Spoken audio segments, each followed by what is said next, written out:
내일 윤석열 전 대통령이 구속된 뒤 처음으로 내란 특검의 조사를 받을 예정입니다. 다만 윤 전 대통령이 이틀 전에는 건강상 사유를 들면서 조사에 응하지 않았던 만큼 출석 여부는 불투명한 상황입니다. 법조팀 취재기자를 연결해서 자세히 알아봅니다. 권준수 기자. 네, 내란 특검 사무실 앞에 나와 있습니다. 윤 전 대통령의 출석 여부 언제쯤 정해질까요? 네, 내란 특검은 내일 오후 2시에 윤 전 대통령을 소환해서 조사를 진행할 예정인데요. 변호인단은 내일 오전 서울구치소를 찾아 윤 전 대통령과 출석 여부를 논의할 것으로 보입니다. 앞서 서울구치소에 수감된 윤 전 대통령은 이틀 전에 조사가 예정돼 있었지만 건강상 이유로 불출석 사유서를 내고 응하지 않았습니다. 이에 특검은 구치소에 윤 전 대통령 건강 관련 자료를 요청했고 조사에 응하지 못할 정도의 사유는 없었다는 답변을 받았습니다.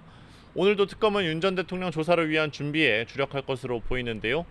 윤 전 대통령이 다시 구속된 만큼 여러 사건 관련자의 진술이 바뀔 수 있을 거라 보고 참고인 조사 등을 이어가고 있습니다. 계엄 선포문에 법적 문제가 있다는 걸 알고 뒤늦게 수정하려고 한 적이 있는지, 또 계엄 선포 전 무인기를 평양에 침투시켜 북한의 공격을 유도하려 했는지 추궁할 전망입니다. 윤 전 대통령이 이번 소환에도 응하지 않으면 특검은 강제 구인 절차에 나설 가능성이 큽니다. 윤 전 대통령 측은 재구속에 대해서도 계속 반발하는 모습인데요. 윤 전 대통령 변호인이 구치소에서 운동 시간이 보장되지 않는다고 주장했지만 법무부는 그런 사실이 없다고 설명했습니다. 그리고 김건희 특검은 오늘 여러 피의자에 대한 조사를 이어가죠?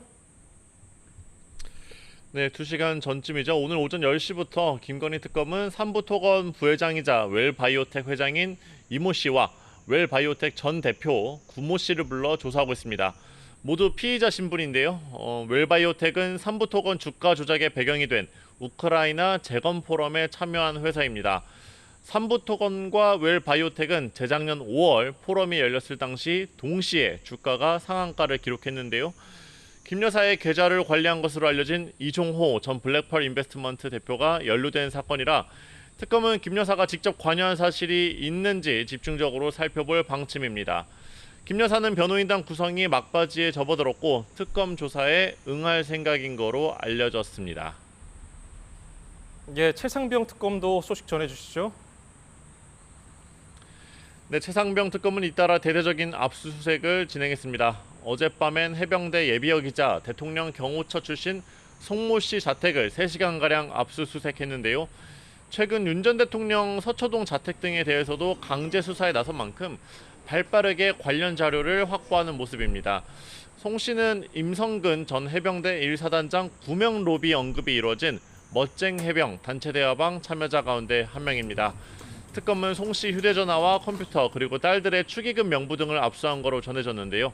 구명 로비 의혹은 앞서 말씀드린 김 여사의 측근이자 계좌를 관리한 거로 알려진 이종호 전 대표가 멋쟁 해병 단체 대화방에서 모의해 순직한 최상병의 부대장이던 임 전 사단장이 처벌받지 않도록 수사에 영향력을 행사했다는 내용입니다.